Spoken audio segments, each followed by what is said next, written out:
इतने दिनों की तपस्या में कभी कुछ आपको अनुभव प्राप्त हुए कि जैसे महसूस हुआ हो कि परमात्मा स्वयं आकर के मुझे अपना बच्चा समझ करके मेरी परीक्षा ले रहे हैं या मेरी सहायता कर रहे हैं? हाँ, ऐसे ऐसा महसूस हुआ हो कि आज भगवान स्वयं पधारे हैं, मेरे सामने खड़े हैं? हाँ, ऐसा दृश्य कहा जाता है कि जहाँ जीव का आशा होता वहाँ बासा होता है। तो हमारा संगत रहनी गहनी उन्हीं में था, संतों में था, भगवान के प्रति आस्था रहा। तो ऐसे हमारे पास कई अनुभव प्राप्त हुए और मुझे विश्वास हुआ कि साधना और भक्ति में शक्ति है। तब उस साधना में जब बैठा हूँ या बैठता हूँ तो मुझे वो स्वरूप भगवान का जरूर दर्शन होता है, अनुभव होता है। मुझे दर्शन करते हैं और वो हर कोई कर सकता है। नेकी की संगत करना, पापों से हरदम डरना। नेकी की संगत करना, पापों से हरदम डरना। नहीं तो डूबोगे मझधार, ऐ नादान मुसाफिर। नहीं तो डूबोगे मझधार, ऐ नादान मुसाफिर। राधे राधे दोस्तों, स्वागत है आपका अपने गुरु ज्ञान गौरव यूट्यूब चैनल में। जैसा कि आप जानते हैं, मैं लगातार जंगलों, पहाड़ों, गुफाओं और कंदराओं में रहने वाले दिव्य साधु संत महात्माओं का मैं खोज किया करता हूं, उनका दर्शन किया करता हूं, उनका सत्संग लिया करता हूं। और दोस्तों, जीवन को प्रेरणा देने वाले जो संत महात्माओं के अनुभव प्राप्त होते हैं, वह मैं आप सब तक YouTube के माध्यम से पहुंचाया करता हूं। इसी कड़ी में दोस्तों, हम लोग आज उत्तर प्रदेश के संत कबीर नगर जिला में एक महाराज जी की कुटिया पर हैं। महाराज जी बाल्यकाल के ही संत हैं, बचपन में ही संत हो गए थे। सबसे पहले तो हमारे दर्शकों की तरफ से आपको सादर प्रणाम। और प्रभु जी, सबसे पहले आपका मैं परिचय जानना चाहूँगा कि आपका परिचय क्या है और इस स्थान का नाम क्या है? इस स्थान का नाम है सिकरी धोबहिया बाबा फोटेश्वर नाथ मंदिर। जी, यह मंदिर लगभग 150। संत कबीर नगर हाँ, जिला के ये खलीलाबाद तहसील में पड़ता है। हाँ जी जी, और ब्लॉक यहाँ का कौन सा होगा महाराज? खलीलाबाद है। खलीलाबाद ही ब्लॉक। जी महाराज जी, बताएं। तो इस स्थान वही सिकरी ग्राम सभा में बाबा फोटेश्वर नाथ नाम से जाना जाता है। जी भोजपुरी में लोग फुटहो बाबा कहते हैं। जी और इसको 2009 से हमने यज्ञ कराना स्टार्ट किया। इसके पहले के भी जो संत महापुरुष रहे वो भंडारा संतों का सम्मेलन गोष्ठी करवाते रहे। जी हमें ऐसा विचार हुआ कि यहाँ पे यज्ञ भी कराया जाए, तो 2009 से मैं यज्ञ स्टार्ट करवाया। 4 यज्ञ करवाए। जी जो पढ़े लिखे लोग हैं बाबा फोटेश्वर नाथ के नाम से ही जानते हैं। जी और ये थरुहट के बताते हैं, लोगों के ज़माने की ज़मीन थी, थरुहटी ज़मीन है। जी यहाँ पर कई ऐसे संत जो पुराने में रहे, और 5वां पीढ़ी पे मैं हूँ। जो महाराज हमको जी, किस उम्र में आप संत बने थे? हम जो है वही 6 वर्ष की उम्र थी हमारी। जी, तो हमको गुरुजी हमारे यहाँ ले आए और तब से मैं पढ़ा लिखा यहीं पे। कितना पढ़ाई की महाराज? पढ़ाई लिखाई हमारी हाई स्कूल इंटर तक हुआ था। अच्छा। उसके बाद फिर 9th से हम शास्त्रीय स्त्री भी किए संस्कृत विद्यालय से। जी और उसके बाद ही भजन प्रवचन संतों में, समाज में अपना जो सनातनी धर्म से बधा हुआ चीज़ है जी उसी को बताते हैं, भजनों के माध्यम से, कथा के माध्यम से। महाराज जी, ये कैसे होता है कि 6 वर्ष का बच्चा, बहुत छोटा सा बालक, वो कैसे साधु की संगत में चला जाता है, कैसे अब महात्माओं की संगत में चला जाता है? वो तो पारालब्ध होती है, जी पूर्वज का कोई भाग्य होता है। कहा जाता है कि जैसी होत तब्यता जी वैसी मिले सहाय, आप ने आवे ताहि से ताहि तहाँ ले जाए। जी। तो कोई इसे जान नहीं सकता है कि कब क्या हो जाएगा।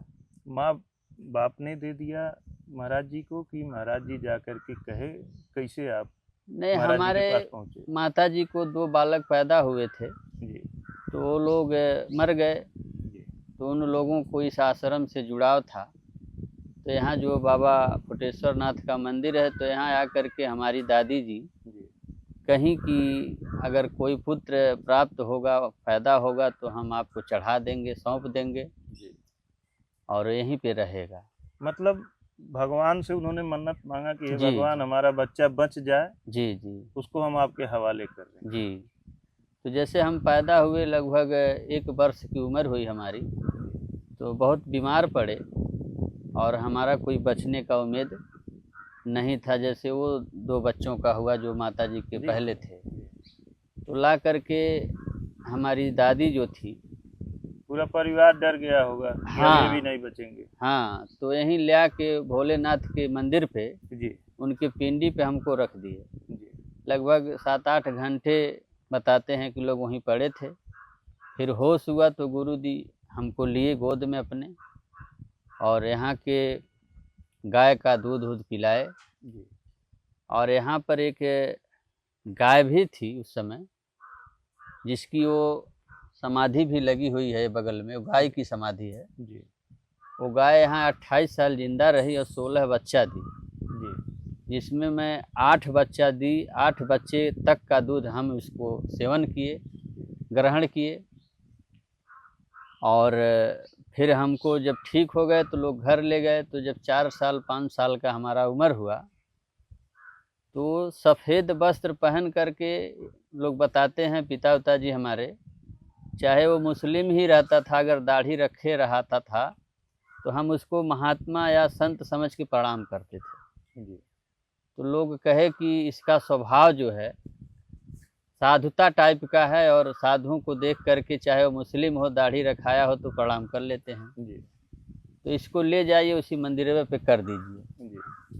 तो पिताजी यहीं पे ला के छोड़े।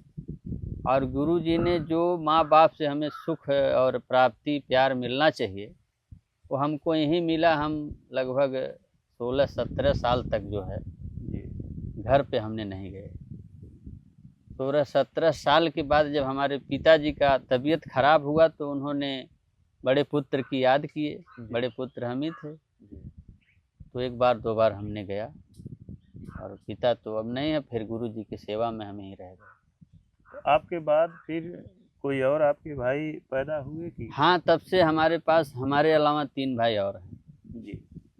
वो लोग हैं, अपना घर पे रहते हैं। उनसे विशेष कोई हमारा लेना देना नहीं।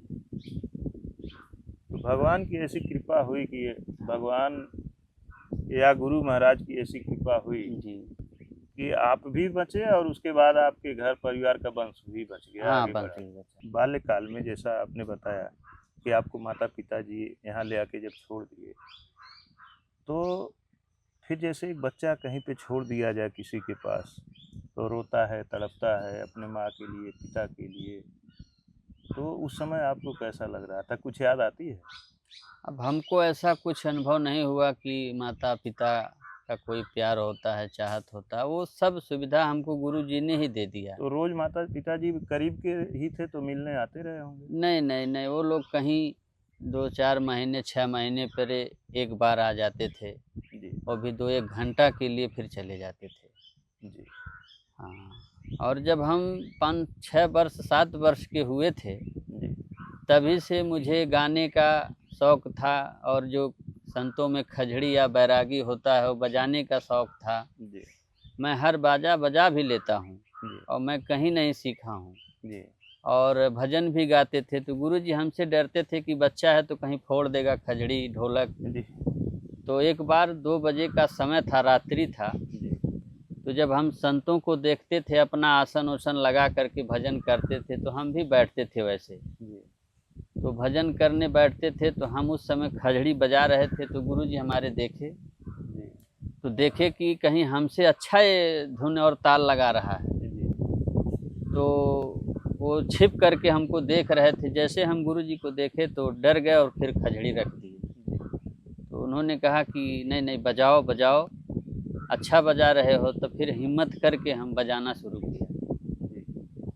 तो ऐसे हम लगभग कई बाजा को ऐसे बजाते रहे, आज भी बजाता हूँ। अब तो ज़्यादातर कलाकारों को बुला के बजवाता हूँ। अब हम ज़्यादा नहीं बजाते हो जाते हैं, भजन प्रवचन ही करता हूँ। तो महाराज जी 2 लाइन का कोई भजन सुनाएंगे? प्रभु से करते जाना प्यार, ऐ नादान मुसाफिर, नैया लग जाएगी पार, ऐ नादान मुसाफिर। प्रभु से करते जाना प्यार, ऐ नादान मुसाफिर, नैया लग जाएगी पार, ऐ नादान मुसाफिर।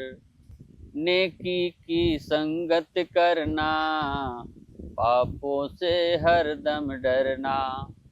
नेकी की संगत करना, पापों से हरदम डरना। नहीं तो डूबोगे मझधार, ऐ नादान मुसाफिर, नहीं तो डूबोगे मझधार, ऐ नादान मुसाफिर। जब तक है जोश जवानी, बिगड़ी हर बात बनानी। जब तक है जोश जवानी, बिगड़ी हर बात बनानी। नहीं तो पछताओगे बारंबार, ऐ नादान मुसाफिर। प्रभु से करते जाना प्यार, ऐ नादान मुसाफिर। महाराज जी आपके भजन में बहुत बड़ा संदेश है। अब थोड़ा जब वो राग संगत साज रहता है तो थोड़ा स्वर का और भी चेंजिंग होता है जी अभी तो ऐसे सादा में सुनाया गया। जी और भी ऐसे बहुत से भजन हैं। मन रे करिले प्रभु से प्रीत, मन रे करिले प्रभु से प्रीत। शरण आए सो सब ही उबरे, ऐसी है उनकी रीत। मन रे करिले प्रभु जी से प्रीत। कांची दे हैं आखिर गिर पड़ी हैं। ये शरीर जो है काचा दे है, काचा घड़ा कुम्हार का जैसे कच्चा है जी तो उस तरह से बताए कि कांची दे हैं आखिर गिर पड़ी हैं, जैसे बालों कभी तय। मन रे करिले प्रभु से प्रीत। ऐसे तमाम भजन हैं। इतने दिनों की तपस्या में कभी कुछ आपको अनुभव प्राप्त हुए कि जैसे महसूस हुआ हो कि परमात्मा स्वयं आकर के मुझे अपना बच्चा समझ करके मेरी परीक्षा ले रहे हैं या मेरी सहायता कर रहे हैं? हाँ ऐसा ऐसे महसूस हुआ हो कि आज भगवान स्वयं पधारे हैं, मेरे सामने खड़े हैं? हाँ ऐसा दृश्य कहा जाता है कि जहाँ जीव का आशा होता वहाँ बासा होता है। तो हमारा संगत रहनी गहनी उन्हीं में था, संतों में था, भगवान के प्रति आस्था रहा। तो ऐसे हमारे पास कई अनुभव प्राप्त हुए और मुझे विश्वास हुआ कि साधना और भक्ति में शक्ति है। तो इसी शक्ति से तमाम ऐसे संत महापुरुष आज भी हैं और पहले से रहे, जिनकी द्वारा ये हमारा देश चल रहा है। जो संत परंपरा का एक जो है धरोहर कायम है, उस धरोहर को लोग जाते हैं, दर्शन करते हैं, प्राप्त करते हैं संतों की। हमारे भी जीवन में लगभग हम उस समय 16-17 साल की उम्र में थे। तो यहाँ पर आज भी वो जैसे भोलेनाथ का मंदिर है तो यहाँ पे एक सर्प है और वह सर्प जो है कहीं न कहीं हमेशा दर्शन दिया करते हैं। तो कई बार हमको जो चीज़ हमने चाहा तो सर्प के रूप में वो आकर के दर्शन दिए। और एक बार भोलेनाथ जी साक्षात जो है एक श्रीधर पंडित जी हैं, गोढ़ई बनकटवा के रहने वाले, उनके भेष में वो आकर के दर्शन दिया। और जब गुरु जी से कहे तो वो कहे कि वो भोलेनाथ से एक ब्राह्मण के रूप में आकर के आपको दर्शन दिया क्या था। घटना हुई थी? उस समय हम पहली बार जब यज्ञ करा रहे थे जी तो उस समय हमारा उम्र जो है 18 से 20 साल का था। तो मुझे डर था कि जब मैं यज्ञ कराऊंगा तो तमाम व्यवस्था में खर्च है, पैसा है, जी तो ये कैसे होगा। तो उस समय भोलेनाथ साक्षात यहाँ दर्शन दिए जी और कहे कि कुछ चिंता नहीं करने की बात है, आप संत हो, संत परंपरा में आश्रम पे रहे हो, तो हमारा सब आशीर्वाद रहेगा कि सब होगा। और उस समय में यज्ञ बहुत पूर्ण ढंग से सफल हुआ और हम सच्चाई से लगे रहे, तो ना एक पैसा कहीं कम पड़ा, ना एक पैसा बेसी हुआ, और बहुत अच्छे ढंग से सुचारू रूप से यज्ञ सफल हुआ। जी और भी ऐसी कुछ हमें दिव्य शक्ति अनुभव प्राप्त होता है, मैं किया हूँ, मुझे दृढ़ विश्वास है। क्योंकि कहा गया है कि अजर झरे रस गगन गुफा में, तो ये शरीर रूपी गगन है, इसमें ऐसी गुफाएं है कि इसमें अजर झरता है। कहा गया है बिन चंदा उजियारी दर से जी समुझ परे जब ध्यान धरे रस गगन गुफा में अजर झरे। बिना ताल का कमल खिला है तेह चढ़े हंसा कवल करे, कौल माने खेल करे, जी रस गगन गुफा में अजर झरे। बिन बाजा झनकार उठे समुझ परे जब ध्यान धरे रस गगन गुफा में अजर झरे। तब उस साधना में जब बैठा हूँ या बैठता हूँ तो मुझे वो स्वरूप भगवान का जरूर दर्शन होता है, अनुभव होता है, मुझे दर्शन करते हैं। और वो हर कोई कर सकता है जब उस योग में बैठेगा। जो बाहर के बाजा हैं, जब ये बाहर की दृश्य को जब हम बंद करेंगे तो अंदर का बाजा शुरू हो जाता है, जी जिसे अनहद बाजा कहा जाता है। जी हर बाजा का हद है, लेकिन इस बाजा में कोई हद नहीं नहीं है। जिसमें हद ना हो उसे अनहद बाजा कहा जाता है। जिसकी कोई गणना न की जा सके उसे अजपा जाप कहा जाता है। जी जिसका कभी लाइट ना बंद हो उसे दिव्य ज्योति कहा जाता है। तो वो संत लोग ही अनुभव करते हैं जब उस साधना में बैठते हैं, तो ऐसा हमें अनुभव प्राप्त होता है। जी जी महाराज जी, ये जो अनुभव जिसे आपने बताया जी कि प्राप्त होता है, तो आपने तो मान लीजिए इतना लंबा जीवन अपना व्यतीत किया, जी भजन साधना गुरु जी के निर्देश में जी किया, आपको जो भी प्राप्त हुआ, जी यह चीज गृहस्थ जीवन में रहते हुए, जी जैसे कोई गृहस्थ जीवन में है, जी अपने काम काज धंधे में रात दिन दौड़ रहा है, उसको जी समय ही नहीं मिल रहा है, जी क्या उसे भी कोई तरीका है कि वह प्राप्त कर सकता है? हाँ, बिल्कुल प्राप्त कर सकता है। जब वह संत के शरण में जाएगा और संत से कुछ सीख लेगा। कहा गया है कि पहले दासा तन करे, जी सो बैरागे प्राण, जी सो बैरागे प्राण सेवा साधुन का कीजिए। जैसे आप उमेश यादव हैं, संतों के बीच में समय दे रहे हैं, संतों का खोज कर रहे हैं, तो ये कहीं न कहीं आपका पूर्वज का भाग्य है या संस्कार है या कृपा समझ लीजिए प्रभु की, जी कि जो इस जो है योग में आप योग्य समझा और उसमें लगे हैं, तो आपको भी प्राप्त हो सकती है, आप भी कर सकते हैं। कहा गया है गुरु ज्ञान रखो अपने मनवा में, चाहे घर में रहो चाहे बनवा में। काम क्रोध छोड़ो, बैर विरोध छोड़ो, प्रेम रखो जन जनवा में, चाहे घर में रहो चाहे बनवा में।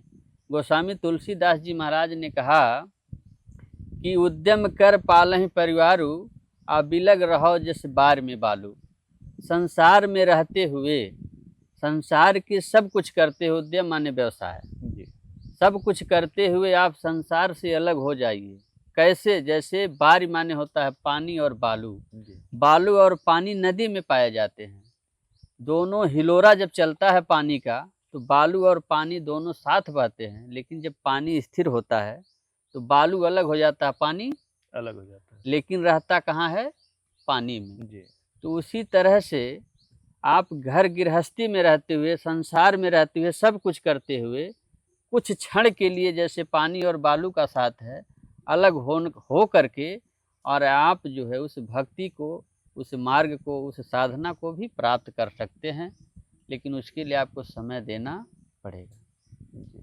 जी महाराज जी, जैसे आपने कहा कि साधु के पास जाना पड़ेगा, संत के पास जाना जी पड़ेगा, किसी गुरु के पास जाना पड़ेगा। जी आज के समय में महाराज जी साधु संत का वेश धारण करके तो लाखों लोग घूम रहे हैं, लेकिन उन्हें पहचाने कोई कैसे? एक गृहस्थ आदमी के अंदर मान लीजिए वो क्षमता न हो पहचानने जी की, सभी लोग नहीं पहचान सकते हैं, और उन्हें साधु के वेश में कोई ठग मिल जाए तो फिर पता चले गए अच्छा करने और हो गया बुरा, तो वो देखिए पहचाने कैसे? देखिए, आप अगर संत के खोज में जाते हैं, जी, संत दर्शन करते हैं, तो आपके अंदर वो आपा जो जगा रहा है, जी, तो वो जो आपके अंदर भी बैठा हुआ है, तो इतना तो अनुभव करा ही देगा कि कौन संत है कौन असंत है, इतना तो आप भी परख सकते हैं।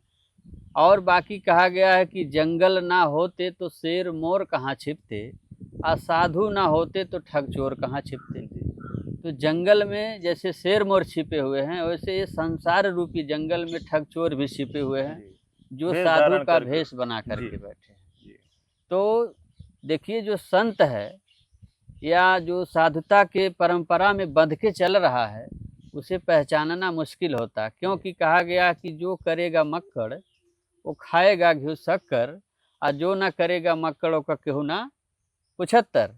हम सही बात है।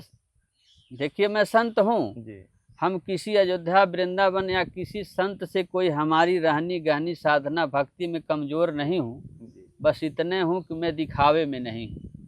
मैं जो है सोशल मीडिया से नहीं जुड़ा हूँ। जी, लोग कहते हैं स्वयं से, मैं जितना दिन से भजन गाता हूँ, यहाँ रहता हूँ, मैं कोई वीडियो नहीं बनाता हूँ। जी, ये तो सामाजिकता प्रचार है, सामाजिकता दिखावा है। जी, जो हमें यहाँ भेजा इस दुनिया में, वो देख रहा है हमें क्या करना क्या नहीं करना। जी, तो आजकल 90% आप यही देखेंगे कि जो मक्कड़बाजी में है उसके पास तमाम जी, जी, व्यवस्थाएं जी, हैं, वहाँ भीड़ लगी है, भीड़ लगी भीड़ है। लगी है।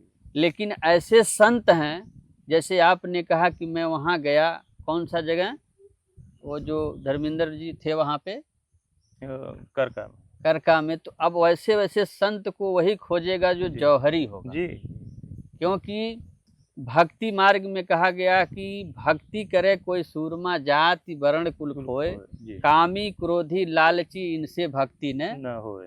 तो जो लालची है, कामी है, क्रोधी है, वो भक्ति की परंपरा को, भक्ति मार्ग को या भक्ति धारक संत को नहीं समझ जी, पाएगा। जी, जी वही महाराज जी, हम वही कहना चाह रहे हैं जी कि जैसे कोई किसी की हमारी वीडियो देख करके या किसी की वीडियो देख करके उसको अच्छा लग गया, जी तो सोचे कि एक जगह गए, फला जगह वीडियो जंगल में उमेश जी दिखाए, बड़े अच्छे साधु मिले, जी तो वह सोच करके उनके वहाँ कोई मान लीजिए, अब ये तो है नहीं कि वीडियो यही लोग लोकल में देख रहे हैं, जी जी कोई बॉम्बे से देख रहा है, कोई दिल्ली से, कोई पंजाब से, कोई कलकत्ता से, कहीं से देख रहा हो, जी तो वो सोचे कि हम चल रहे हैं साधु ढूंढने, जी और कोई तिलकधारी ऐसे मिल गया, जी वो साधु समझ लें, और पता चले कि वो तो कत्ल करके साधु बन के अपना जान बचा के घूम रहे हैं, जी तो उनको वो गुरु मान ले, उनसे ज्ञान लेने लगे, तो वो बेचारे क्या ज्ञान देंगे? नहीं, तो ऐसे लेना भी नहीं चाहिए ना, जी, क्योंकि कहा गया है भेष देख मत भूलिए, भेष जी, पहनावा अब पूछ लीजिए ज्ञान, जी, अब बिना कसौटी होत नाई कंचन की पहचान। सुनार सोना को तभी असली नकली समझ पाता है जब उसे परख करता है, गलाता है। तो उस तरह से आज के आधुनिक युग, आधुनिक परिवेश में, जी, आधुनिक माहौल में आप स्वयं उसको परखिए, निरीक्षण करिए और उसके ज्ञान का मंथन करिए, और उसके बाद आपको लगे तब स्वीकार करिए। महाराज जी, कल की घटना मैं बता रहा हूँ। जी हम और हमारे सतबीर भाई सामने बैठे हुए हैं। जी हम लोग एक जगह गए, महाराजगंज जिला में, जी एक जंगल में घुसने वाले थे, बाहर चौराहा था, वहाँ फॉरेस्ट विभाग की बैरिकेटिंग लगी है, जी तो पर्ची कटवा करके पास बनवा के वहाँ गेट खोलना होता है अपने हाथों से, फिर गाड़ी इंटर करनी होती। जी तो हम लोग वही प्रक्रिया में लगे हुए थे। जी तो हम गाड़ी में बैठे थे, सतबीर जी गए, चाबी ले आकर के खुद खोलना भी पड़ता है। जी तो जब गाड़ी हम लोग आगे बढ़ा लिए तो सतवीर जी कह रहे हैं कि भैया एक बड़े अच्छे साधु घूम रहे हैं बाहर। जी तो हम कहे जब बड़े अच्छे साधु थे तो उनको प्रणाम किए होते, उनसे बात किए होते, महाराज जी परिचय पूछे होते, जी जी फिर चला जाता उनके पास। जी। तो ये बोले कि भैया ये तो गड़बड़ा गया, हम नहीं पूछे। अच्छा गाड़ी खड़ी करते हैं, चलिए उनसे फिर बात कर लिया जाए, अभी यहीं कहीं होंगे।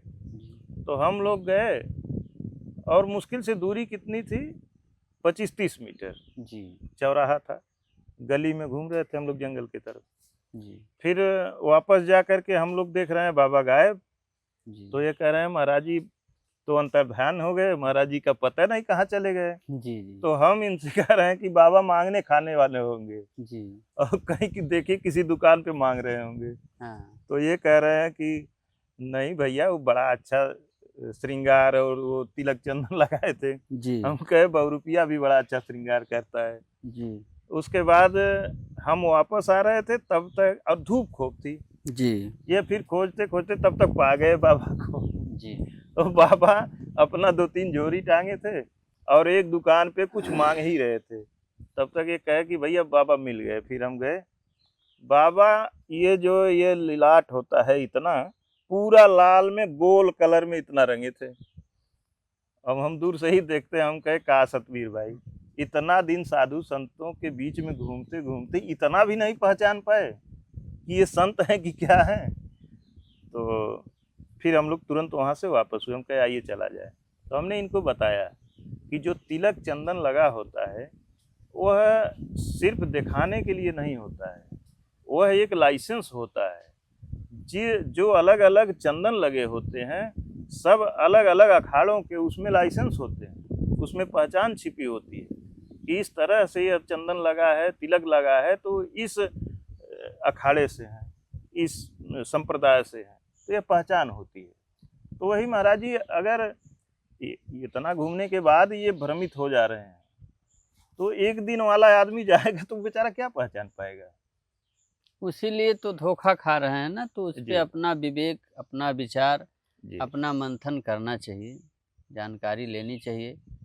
क्योंकि जो संत होगा तो वो संत कहीं आपको दिखाई नहीं देगा, जी संत के पास आपको जाना पड़ेगा तभी आप पा सकते हैं। जी जाना और वो पड़ेगा। भी पाएगा, वही पहुंच पाएगा जिसके अंदर प्रभु की कृपा हो। और दोस्तों जो लोग जाना चाहते हैं संत महात्मा के पास वह 1, 2, 4, 10 जगह जाएं, जी अपने ज्ञान को लगाएं, जी तुलना करें जी कि महाराज जी कैसे हैं, उनके साथ रहें, कुछ दिन बिताएं, 2 दिन 4 दिन देखें। लेकिन यह चीज़ हम महिलाओं को नहीं कह रहे हैं कि जंगल में जाइए 2-4 दिन महाराज जी लोगों के साथ रह के देखिए। महिलाओं को तो हम हाथ जोड़ के मना करते हैं कि आप लोग जंगलों में अकेले मत जाया करें, जाना भी हो तो किसी अपने घर के पुरुष सदस्य को लेकर के ही जाना चाहिए। तो महाराज जी एक सवाल और हमारे मन में आ रहा है आप जी जी के ऊपर, कभी आपको ये जो संत जीवन का अनुभव चल रहा है जी कभी आपको ऐसा लगा कि हमको गृहस्थ जीवन में ही रहना चाहिए था?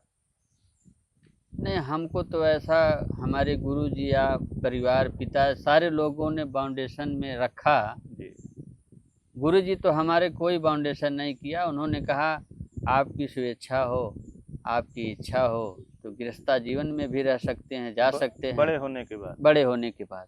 जी या आपको इसमें ही रहना है तो आप इसमें ही रह जाइए। जी तो हमारी कोई ऐसी उसके प्रति इच्छा नहीं जगी, जी क्योंकि हम बचपन से कुछ जब से पढ़ने योग्य हुए तो कुछ पढ़ते रहे तो कुछ हमको ऐसी ज्ञान और ऐसी संतों के द्वारा सीख मिलता था जी कि हमें उस तरफ इच्छा नहीं बन पाया। जी और मेन बात आपसे हमने बताया न कि जैसी हो तबियता वैसी मिले जी सहाय, जी आपने आवे ताहि से ताहि तहाँ ले जाए। कहीं न कहीं आपके ऊपर हमारे ऊपर कहीं ऐसी वो प्रभु की कृपा रहे कि आज आपसे मुलाकात हुआ, आज से संजोग हुआ, तो ये कहीं न कहीं पहले से विधान बना रहता है। बिल्कुल प्रभु, ये तो है ही। तो ये बात होती है। सबसे आनंद का पल कब महसूस होता है महाराज जी? कब ऐसा महसूस होता है कि आज बहुत आनंद है? वो तो आनंद का पल हमेशा मिलेगा जब उस आनंद के प्रति आप शांत बैठेंगे। जी एकांत बासा झगड़ा न झांसा। जी कभी भी एकांत में जब आप बैठेंगे जी और एक जो अपने अंदर जो आपा बैठा हुआ है, जो जगा रहा है, जी उसको जब आप देखना चाहेंगे, समझना चाहेंगे, जी तो वो अभी तभी प्राप्त होगा जब एकांत में बैठेंगे। जी और जब एकांत में बैठेंगे तो आनंद की अनुभूति मिलेगा आपको। जी क्योंकि जो आनंद होता है, आनंद में ही परमानंद मिलते हैं। तो इसलिए सुख और दुख जो होता है, सुख दुख से परे है, जिसका नाम ही आनंद है। जहाँ आनंद है वहाँ सुख और दुख नहीं जाता है। आनंद की अनुभूति में सूर हुए, तुलसी हुए, मीरा हुए, कबीर हुए, पलटू हुए, महात्मा बुद्ध हुए, विवेकानंद हुए, और भी ऐसे तमाम संत हुए, तमाम महापुरुष हुए जो आनंद की अनुभूति में गए थे। जी और जब आनंद की अनुभूति में चले गए तो सुख दुख से जी परे हो गए। हम साधारण प्राणी जब आनंद की अनुभूति कर लेंगे तो सुख और दुख से हम भी परे हो जाएंगे, क्योंकि आनंद में ही परमानंद मिल जाएंगे। जब परमानंद मिल जाएंगे तो फिर सुख और दुख हमसे वही विदा हो महाराज जी, जाएगा। वही हम इसीलिए पूछे जी कि सुख अलग चीज होता है, आनंद अलग चीज होता है। जी जी सुख सुविधा तो पैसे से खरीदी जा सकती है, मिल हाँ, सकती है, जी जी, लेकिन आनंद कभी पैसे से, कभी मोल नहीं बिकता है। नहीं नहीं, तो आनंद संतों के पास होता है, ऋषि मुनियों के पास होता है, जी या गृहस्थ जीवन में रह करके भी कोई उस स्तर पे हो हाँ जी तो वो भी आनंद में डूबा रहता है। जी। आप सारे लोग विद्यालय में पढ़ने जाते हैं तो वहाँ पर दैनिक प्रार्थना लिखा हुआ है। कितना प्यारा शब्द है जिन्होंने ये लिखा दैनिक प्रार्थना, कि वह शक्ति हमें दो, दया निधे कर्तव्य मार्ग पे डट जाए, पर सेवा पर उपकार में हम जगजीवन सफल बना जावे। जीवन हो शुद्ध सरल अपना, सुचि प्रेम सुधारस बरसावे, वह शक्ति हमें दो, दया निधे कर्तव्य मार्ग पे डट जाए। उसके बाद जो हैं अटके भूले भटके, उनको तारे खुद तर जावे। छल दम्ब देश पाखंड झूठ अन्याय से निस्दिन दूर रहे। कितना प्यारा चैप्टर है दैनिक प्रार्थना, जो हमको बाल्यकाल से ही वो लाइन, वह मार्ग बताई जाती है, लेकिन मैं उसको कर लेता हूँ, भूल जाता हूँ, और अपने को कहते हैं कि समाज बुरा है। हम अपने को धारण नहीं किए, खुद को कोई नहीं देखता नहीं है। अब ये कितनी प्यारी बात है कि छलदम्ब देश पाखंड झूठ अन्याय से निस्दिन दूर रहे। अब दूर के कौन कहे, वो चूर है जी। दूर कहाँ हो रहा है, उसी में चूर है जी। तो कहना, पढ़ना और उस पे चलना तीनों में अलग है जी। जैसे सुख दुख के बाद आनंद है जी। तो इसलिए हर पंक्ति प्यारी है, हर शब्द प्यारा है, बस हमें अमल करने की ज़रूरत है। और ये अमल तभी हो पाता, हमारे जीवन की तभी सुधार हो पाता है जब हम उस सत्संग में जाएंगे, उस साधु के संग में जाएंगे जी। अब वो साधु मिलना, वो संत महापुरुष मिलना, वो हमारी कृपा है जी। या हमारी कितनी अनुभव कि मैं ऐसे लोगों के पास पहुंचूं, प्राप्त करूं जी। ज्यादातर तो वही दिखावे वाले में भूले हुए हैं, ये भी पग पग पे ठोकर खा रहे हैं जी। हमें लगता है महाराज जी ये भी प्रारब्ध से ही मिलते हैं, प्रारब्ध से ही मिलते हैं। अच्छे संतों का सानिध्य प्राप्त होना दुर्लभ है। बिना प्रारब्ध के जी हमें तो नहीं लगता है कि प्राप्त होने वाला है। नहीं। क्योंकि हमसे ही पर डे न जाने कितने लोग फोन करके पूछते हैं जी। न जाने कितने लोगों को हम बताते हैं जी। उसके बाद भी वही आदमी 15 दिन बाद फिर फोन करेगा जी, भैया फला जगह हमको जाना है, बता दो जी। हम कहते हैं, कई लोगों को तो हमने बोला कि भैया कै बार पूछेंगे आप, आपको जाना है नहीं, खाली आपको पूछना है। उम्मीद करता हूँ कि महाराज जी के द्वारा बताई गई जो दिव्य वाणी है, जो सत्संग है, ये आपको अच्छे लगे होंगे और आप भी एक सत्कर्म के मार्ग पे चलने का प्रयास करेंगे। वीडियो अगर अच्छी लगी हो तो कृपया लाइक कीजिएगा, अपने दोस्तों के साथ शेयर कीजिएगा। इसी के साथ वीडियो समाप्त करते हैं। धन्यवाद दोस्तों।